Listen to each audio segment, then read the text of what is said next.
Hey guys, this is Van here, and today I'm going to be covering Danganronpa Ultra Despair Girls. This one happens right after Trigger Happy Havoc, and it's possibly the most messed up game in the series.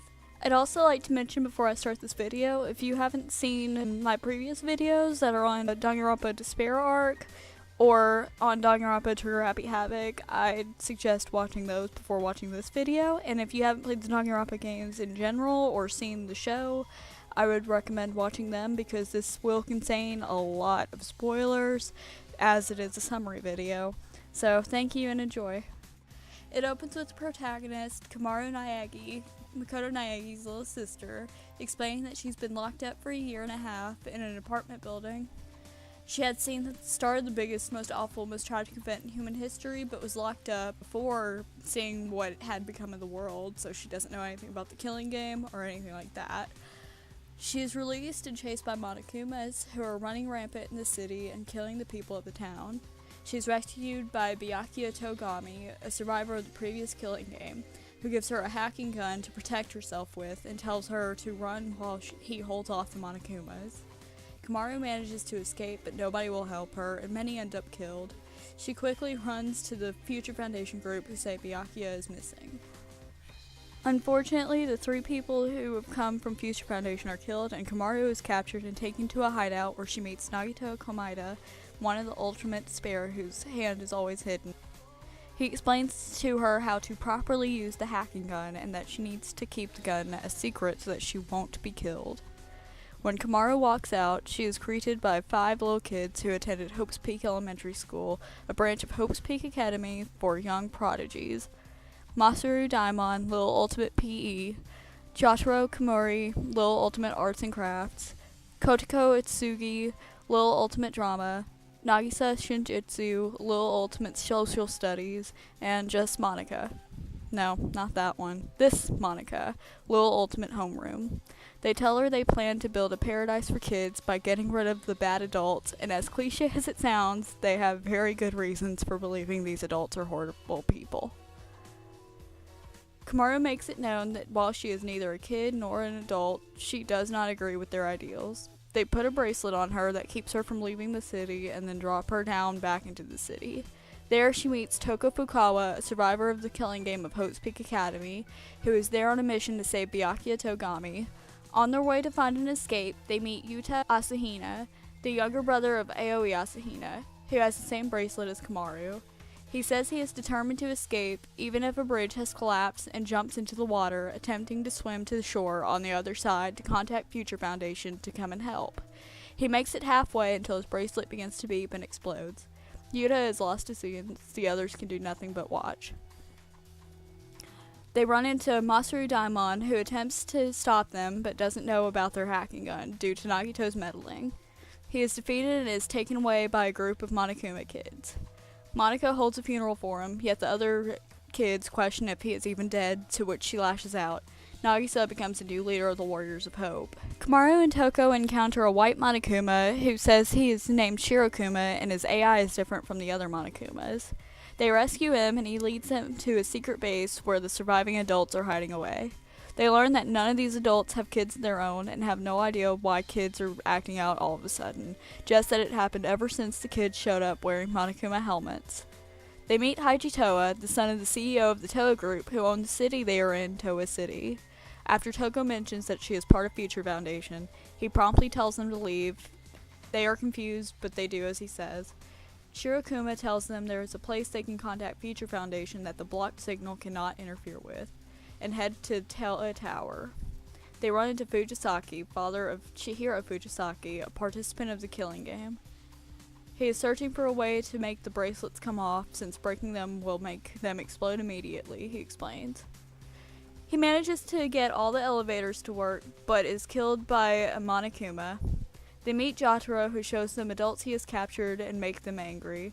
They defeat him, and he is taken away just as Masaru was. Monica provokes Kotoko in order to make her go and try to fight Kamaru, and begins talking to an all-black Monokuma bear, Kurokuma. Kurokuma is thanked for giving her a splendid idea to build up the successor to the late Junko Inoshima. Kamaru gets a signal to Future Foundation and comes into contact with her brother Makoto, who tells her about Junko Enoshima and what has happened to the world for the year that she has been locked up. Kamaru learns bit by bit that people trapped in the apartments were the loved ones in the videos shown during the killing game in order to motivate them to kill. The second purpose that I mentioned in my previous video was the plan to have them all participate in a killing game between each other, but the plan fell through when Junko was executed. She also learns that the kids were particularly hunting her because she is the younger sister of the Ultimate Hope who killed Junko, who, to the Warriors of Hope, was the only one to ever give them love and attention. Kamaru and Toko return to the adults' secret base to report to Shirokuma, but are followed by Monokumas who attack the base and kill many. Haiji blames the two and has them locked up. Kamaru is broken out by Kotoko, who is determined to make Kamaru obey the Warriors of Hope. She takes her to a train, and Toko is unsure of what to do when she sneezes and transitions into Genocide Jack, who busts the door open and runs to rescue her. After this, they battle Kotoko, who makes it obvious that her hate for adults stems from horrible emotional trauma and is angered. After being defeated, before the kids can take her away, Toko rescues her and they make her tell them what is happening. Before she can say much, Nagisa steps in saying if they come with him, he will allow them to leave because Komaru's meddling is messing up their plans for a children's paradise, and it's more beneficial to just make them leave. Nagito is watching from cameras and heads the same way, and Nagisa is no longer able to control the Monokumas. Nagito meets them at the base where he tells Nagisa to leave because he is interfering with Monika's real plan. He tells Komaru that the reason Toko met her is because he made a deal with her. He kidnapped Byakuya, so if Toko wants him to come back safe, Komaru must stay in the city in order to achieve their goal. He uses Toko's dissociative identity disorder against her, but it backfires when Komaru tells her that she won't leave because she's her friend and she refuses to abandon her. Genocide Jack is about to kill Nagito before Komaru stops her, knowing about her decision to never kill again for Byakuya and Future Foundation. After they have come to an agreement, they stay and search for Byakuya together. They get Nagito to tell them about the mastermind, and he explains that Monika is the one behind the plan, and they will have to find out as they go. As they leave, Nagito is confronted by a very angry Nagisa, who captures him and takes him back to base. There, Monika explains that he was only doing what she told him to do, and adding that she expects nothing of Nagisa, throwing his emotions out of control. Her plan was never to build a children's paradise, devastating Nagisa, whose only purpose was building it. She says if he wants her to expect anything of him, he needs to work harder and do more for her. He leaves with the determination to eliminate Komaru. Kotoko sees this all and feels completely betrayed by Monika. Komaru and Toko again return to the adult base, where they encourage the adults not to lose hope. Haiji says that they gave him courage to fight back, saying he has a trump card. Since he has never mentioned it before, Toko is skeptical, especially considering Komaru, who said this, has no special talent whatsoever, therefore she is not considered really a very inspirational person to be giving a speech about this. They go to the factory where they see that Toa Group are the ones building the air purifier and the Monokumas. They also learn that Haiji and his father were the only ones who could control their trump card, a giant Monokuma called Big Bang Monokuma. Before he can board it, Nagisa attempts to destroy it, but is defeated by Komaru and Toko. After acquiring his trump card, Komaru and Toko realize the adults have become insane over it and have lost their humanity. Shirokuma tells him to go to Toa Hills, the kids' hideout, to destroy the controller for the Monokumas, to destroy them, and stop the children from being brainwashed. They go there when they arrive at a door that needs retinal identification to access. Haiji arrives, says the only one who can access it is his father, who is dead. Komaru retrieves the body and uses it when she begins to see a ghost. Yes, ghosts exist in this universe, but Toko thinks it's simply a delusion.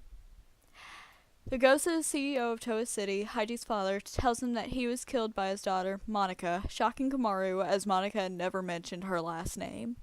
They continue upstairs where they rescue Kotoko, who tells them to defeat Monika, who has the controller and the key to Byakuya's room. But it's a bad idea to break the controller, so don't do it. They head to a room that is up a ladder and find a full room that is specifically assigned to Junko. Yeah. They finally reach the room Monika is at, but only see Kurokuma, who says they need to guess where Monika is hiding. Komaru at first says that she is in a wheelchair so she can only access the bottom floor, but then realized the Junko shrine was up a ladder. Monica comes out of the top floor, showing them that her legs still work, and says handicapped kids have the most power, so she pretended, and her family treated her better because they thought they had been the ones to break them. She broadcasts herself fighting Komaru to the outside, and when defeated, begins saying, "Oh no, don't break the controller." Komaru never breaks it, not understanding why Monica is seemingly just allowing it to happen. Haiji and Kotoko come in, Kotoko saying that she heard Monica talk to Kurokuma about if the controller is broken, the kids with the helmets will be killed. Haiji says it doesn't matter after everything they have done to the adults outside, and they are yelling at Komaru to break it. Monica says all adults with children were killed so that no adults outside will feel sympathy for children.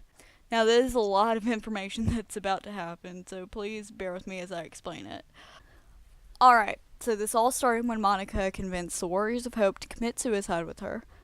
Before they do, they are all stopped by Junko and Ashima, saying that if they don't want their lives, give them to her, and she takes them with her. While this may seem like a kind act, she was only interested in Monica, who was the prime leader of the Toa company, making a lot of their products. She had Monica begin creating the Monokuma robots, and the Toa group began creating products to sell to both the Remnants of Hope and the Remnants of Despair. This is why Haiji wanted Toko to leave after finding out she was a part of Future Foundation, because he didn't want the scandal to get out into the world. Monica also says that her plan to make Komaru into the successor of Junko and Ashima, because the little sister of the Ultimate Hope becoming the next Ultimate Despair, would cause the war to become erratic once again, since Junko's death caused it to die down. She says that to do this, Komaru has to break the controller, and it'll be shown to Future Foundation that the adults have killed the children of Toa City, and they will believe that all of Toa City's citizens are remnants of despair. It is then revealed that Monica has supposedly had Komaru's parents killed, though it is never confirmed. Toka keeps Komaru from breaking the controller, and everyone is surprised when the giant Monokuma that only Haiji could control begins to break down the building. Komaru and Toko take it down and watch as Shirokuma falls out, insinuating that he was the one controlling it. Everyone escapes except Monica, who is rescued by Nagito. He explains to her that he would like to make her Junko's successor so that he can be there to see her taken down, since he was unable to watch Mikoto take the original down. Komaru and Toko save Byakuya, who escapes Toa City. However, Komaru and Toko decide if they leave, Future Foundation could potentially make matters into their own hands and make the situation in Toa City worse, so they stay there together. It is revealed that Kurokuma and Shirokuma are controlled with an AI of Junko Inoshima, created after she found Alter Ego, and it is retrieved by Izuru Kamakura, who is determined to finally find out if hope or despair has the best outcome. One more thing that I think is important to mention is that Nagito and Izuru are both captured here, as it's important for the next summary. Also, I should mention that I won't include a death counter at the end, as there's not really a reason to, because there's only 2 characters that have died in this, who are Asahina and Fujisaki, because the kids are fine. For the next one, I'll still include one, but I don't think it's really relevant for this game. But anyway, I hope you guys enjoyed, and for the record, so this channel won't be just Danganronpa based, there's going to be other stuff that I do, but I don't want to do it until I finish these summary videos. And so the next summary video that I will be doing is Danganronpa 2 Goodbye Despair, and so I'll see you whenever I get to that. Bye!